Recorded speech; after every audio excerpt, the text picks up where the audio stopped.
Hey, it's Chris Herbert. Welcome to my Monday morning podcast for April the 28th, 2025. I missed last week's podcast. The week got away from me, but I'm back. Today is a beautiful day. We live in a small town in Grey Bruce.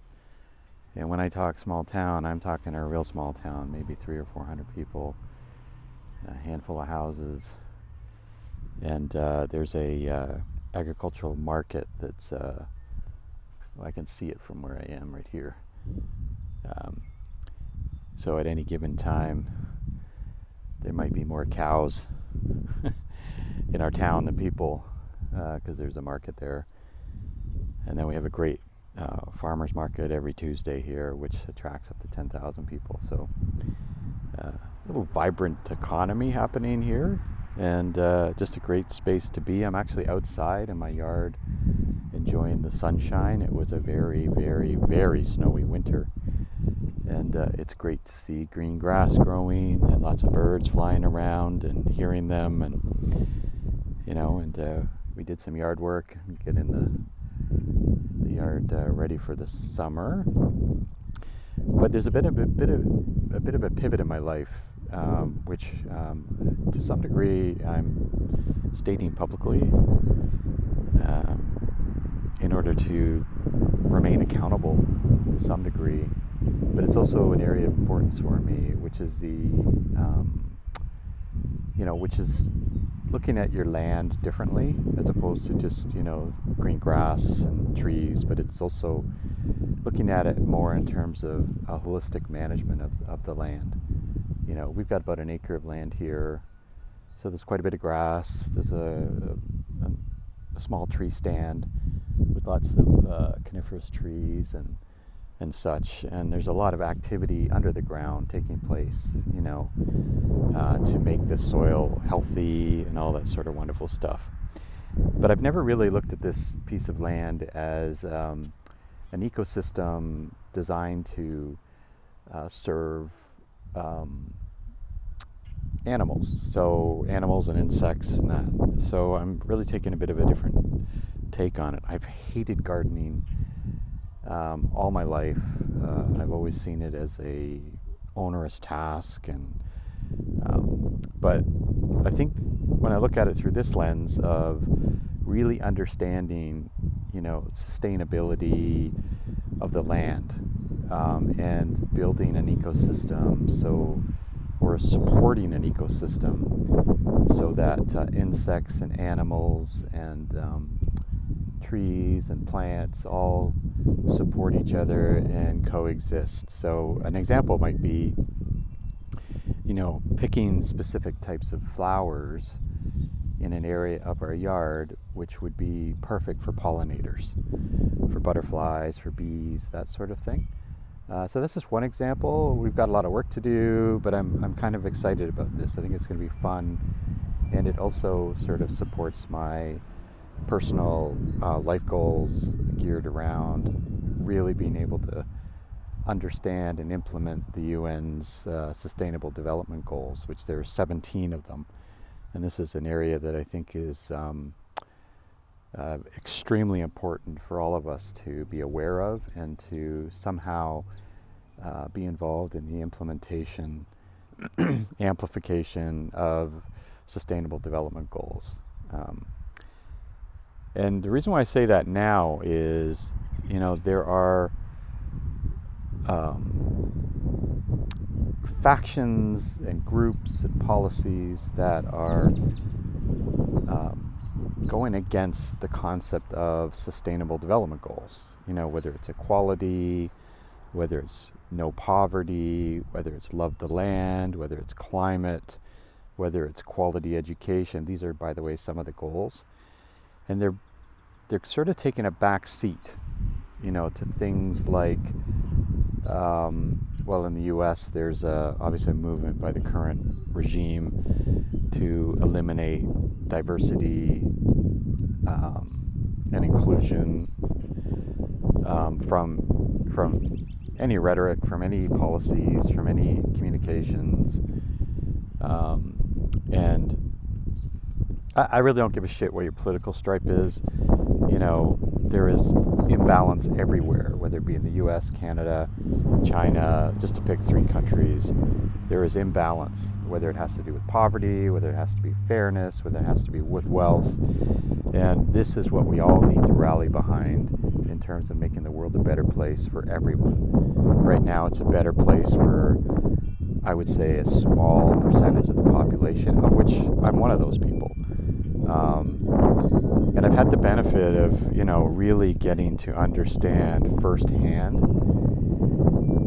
from a family member what it's like for people who are on the streets, for people that depend on drugs,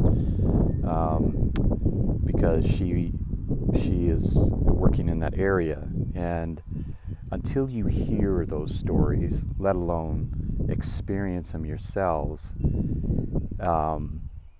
and only rely on the media and word of mouth, and social media, et cetera, and idiots like Elon Musk and Donald Trump and others, that don't understand or don't care enough to understand, more importantly, go and physically see what people are having to endure, what they're facing, then they can go fuck themselves.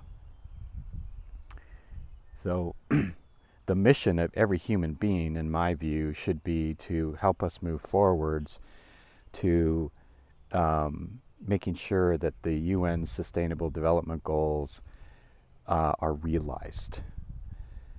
Now, until somebody comes up with a better plan, that's my default going forwards for the rest of my frickin' life. And there are key people out there that are huge advocates of it. One of them is a gentleman by the name of Jeffrey Sachs, S-A-C-H-S. And Jeffrey is an economist and a professor at Columbia University and an advisor to the UN. The guy's, whether you agree with his views on things, he has been in the trenches, not just in the US, but in Russia and in China and other countries. And he sees and interacts and knows what's happening. And there is a dark side to every country, including the US, including Canada. And he exposes those dark sides, right? And this is not a conspiracy theory guy with a silver tin foil hat on his head saying, that we've got to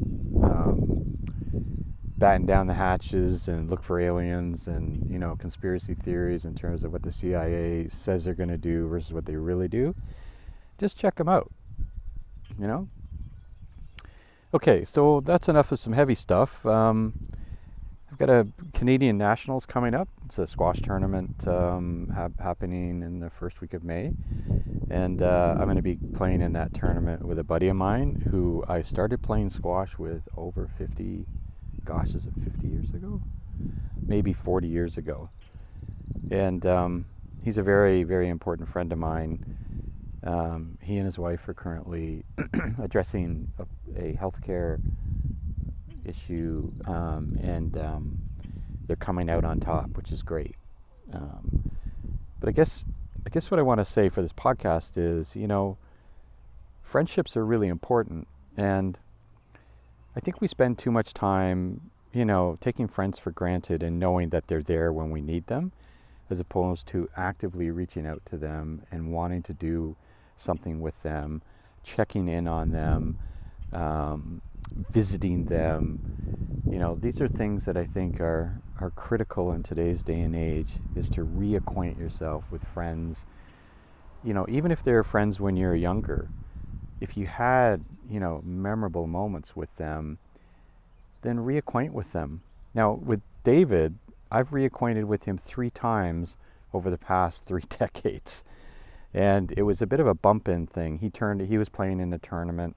I was playing in the tournament. We saw each other and went, "Hey, it's been a while." And, it sort of jump-started the next stage of our friendship. And just like a good marriage, with your partner, evolves over years and decades, and maybe it changes a little bit. I really think it's important, you don't have to have 30 or 40 friends.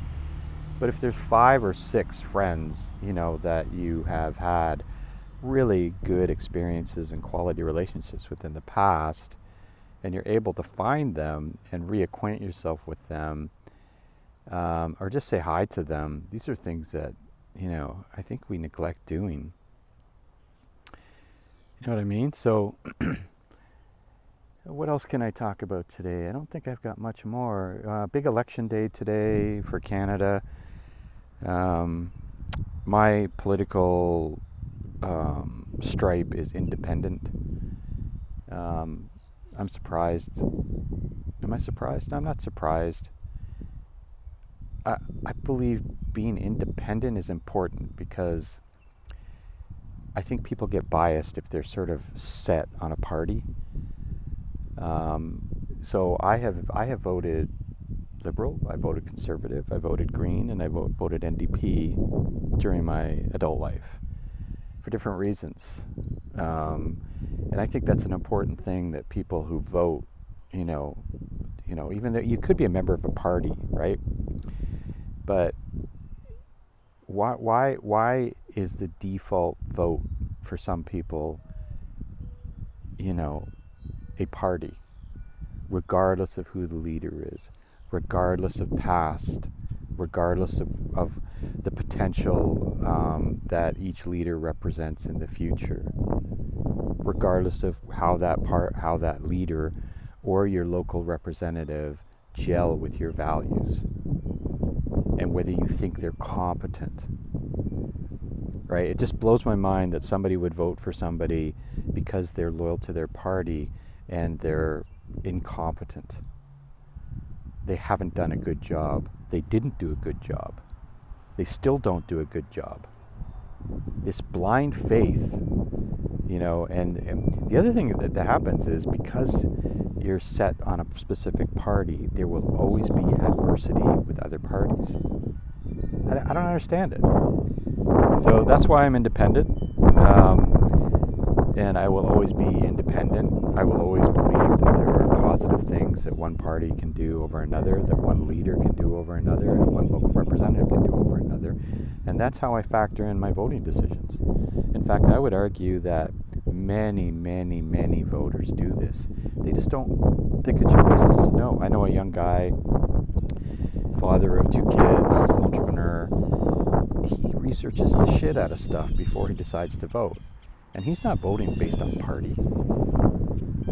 He's voting based on what he thinks is important for his family and his life, against the platforms of the parties, the reputation of the leaders, their capability of delivering on what they say they're going to deliver, and their accountability going forwards. And then there's their values. So I think that's another heavy thing that I talked about today. So I'm looking forward to the summer. I've got some personal goals in terms of losing some weight.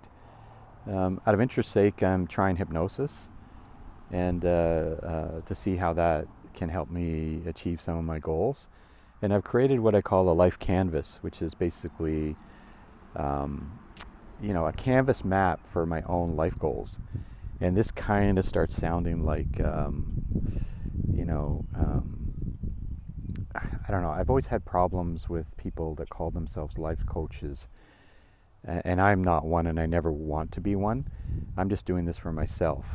But I'm really big on the idea of canvases, these sort of 1-page, 2-page overviews of a business, for example, using a business model design canvas, or Ash Maurya's lean canvas.